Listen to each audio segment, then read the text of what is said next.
Assalamualaikum warahmatullahi wabarakatuh.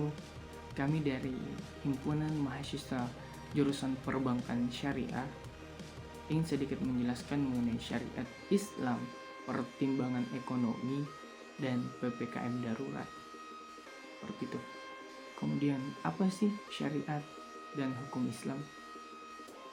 Syariat adalah ketetapan Allah dan ketentuan Rasul-Nya. Karena itu berlaku abadi. Hukum adalah peraturan-peraturan atau seperangkat norma yang mengatur tingkah laku manusia dalam suatu masyarakat, baik peraturan atau norma yang berupa kenyataan yang tumbuh dan berkembang dari masyarakat, maupun peraturan atau norma yang dibuat dengan cara tertentu dan ditegakkan oleh penguasa. Itu. Nah, sedangkan hukum dalam Islam adalah serentetan atau peraturan yang digunakan untuk beribadah, melaksanakannya merupakan suatu ketaatan yang pelakunya berhak mendapatkan pahala, dan meninggalkannya atau menyalahinya merupakan suatu kemaksiatan yang pelakunya akan dibalas dengan siksa di akhirat kelak. Seperti itu. Nilai kemanusiaan dan martabat manusia sangat terhormat. Seperti dalam surah Al-Isra yang dijelaskan bahwasanya, dan sesungguhnya kami muliakan anak-anak Adam, kami angkut mereka di daratan dan di lautan, kami beri mereka rezeki dari yang baik-baik, dan kami lebihkan mereka dengan kelebihan yang sempurna dan kebanyakan makhluk yang kami telah ciptakan. Nah, kemudian patokan hukum Islam adalah kebenaran dan keadilan, di mana implementasinya itu seperti sikap, ucapan, perilaku, dan pengambilan keputusan. Seperti itu. Adapun sumber daripada hukum Islam seperti Al-Quran, hadis, ijma, qiyas, dan ijtihad. Seperti itu.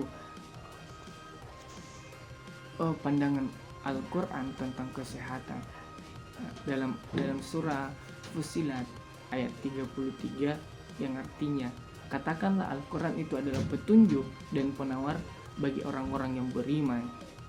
Yang artinya, katakanlah Al-Quran itu adalah petunjuk dan penawar bagi orang-orang yang beriman. Kemudian dalam surah Al-Isra ayat 82 yang artinya, dan kami turunkan sebagian dari Al-Quran suatu yang menjadi penawar dan rahmat bagi orang-orang yang beriman, dan Al-Quran tidaklah menambah manfaat kepada orang-orang yang zalim, melainkan kerugian. Itu. Nah, kemanusiaan dan ibadah. Apalah artinya ibadah kita kencan, rajin, soleh, bila tetangga kita masih ada yang kelaparan? Nah, ibadah kita berjam-jam, tapi masih ada saudara kita yang kemudian tersakiti hatinya sebab perilaku kita yang kemudian tak terkontrol. Nah, itu kemudian menyalahi yang namanya hablum minan nas, hubungan kepada sesama manusia. Seperti itu. Pandangan tentang kemanusiaan, bahkan kepada hewan pun harus didahulukan. Seperti itu. Bila kita memiliki sebotol air, nah air itu untuk digunakan berwudu. Kemudian kita melihat anjing. Nah, anjing itu sangat kehausan. Kemudian muncul pertanyaan, apakah yang harus kita lakukan? Apakah kita tetap berwudu atau memberikan botol air itu kepada anjing yang kemudian kehausan? Nah, jawabannya dalam Islam, kita akan memberikan air tersebut kepada anjing yang kehausan. Seperti itu. Nah, karena apa? Karena kemanusiaan mendahului keberagaman. Seperti itu. Nah, bagaimana sih tentang pemberlakuan pembatasan kegiatan masyarakat atau yang kemudian disingkat PPKM? Nah, berdasarkan letter tertuang dalam instruksi Menteri Dalam Negeri nomor 22 tahun 2021 dan nomor 23 tahun 2021. Nah, fungsi daripada kebijakan PPKM darurat itu untuk kemudian mengendalikan laju COVID-19 dan menjaga kehidupan masyarakat. Seperti itu. Update di 2 Agustus penyebaran COVID-19, jumlah pasien yang terinfeksi COVID-19 di Indonesia bertambah menjadi 22.404 orang sejak Minggu 1 Agustus 2021 hingga Senin 2 Agustus 2021. Penambahan itu menyebabkan kasus COVID-19 di Indonesia kini mencapai 3.462.800 orang yang terkena COVID-19. Nah, adapun kasus baru yang kemudian dikonfirmasi positif COVID-19 terbesar di 34 provinsi. Nah, 5 diantaranya yaitu Jawa Tengah, Jawa Timur, Jawa Barat, Daerah Istimewa Yogyakarta, dan DKI Jakarta. Itu merupakan 5 provinsi yang kemudian kasus barunya tertinggi di 34 provinsi di Indonesia. Nah, pemerintah juga mencatat penambahan 32.800 pasien yang telah dinyatakan sembuh, maka total pasien sembuh sebanyak 2.482.345 orang.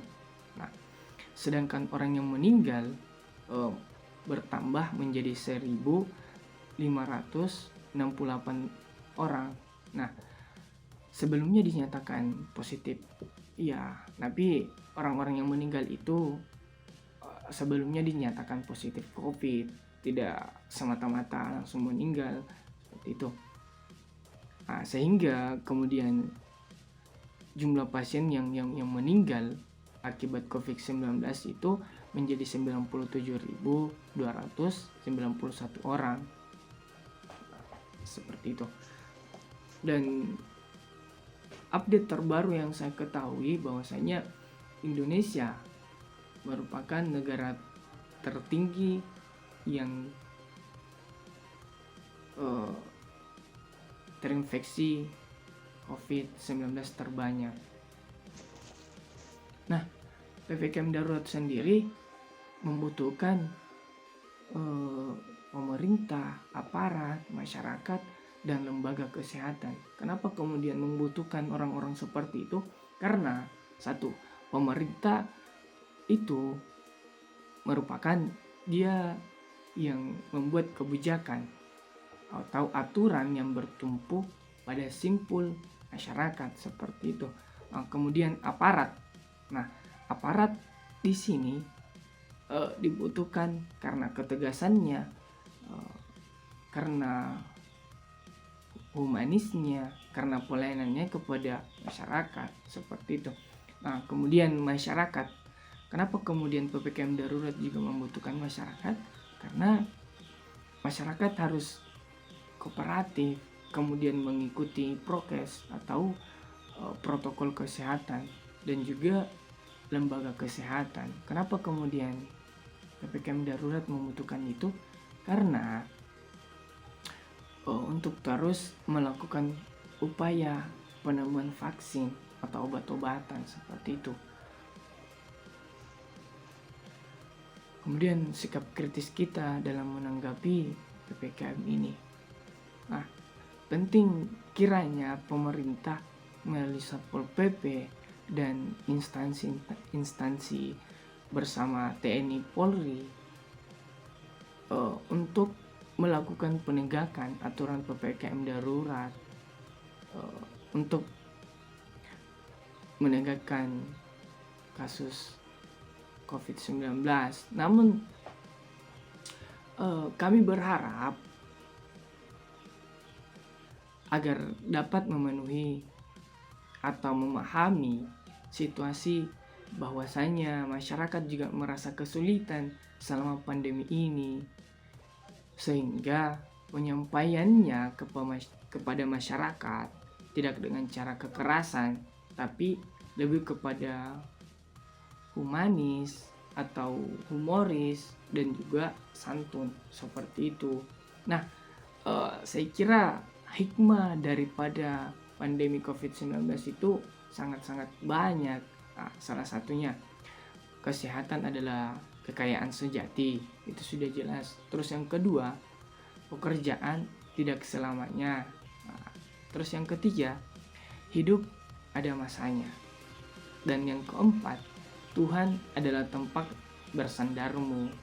Nah, terus yang kelima, muliakanlah amalan sosial. Dan yang paling penting adalah banyak-banyaklah berdoa. Seperti itu. Mungkin itu saja sedikit penyampaian dari kami, Himpunan Mahasiswa Jurusan Perbankan Syariah. Wassalamualaikum warahmatullahi wabarakatuh.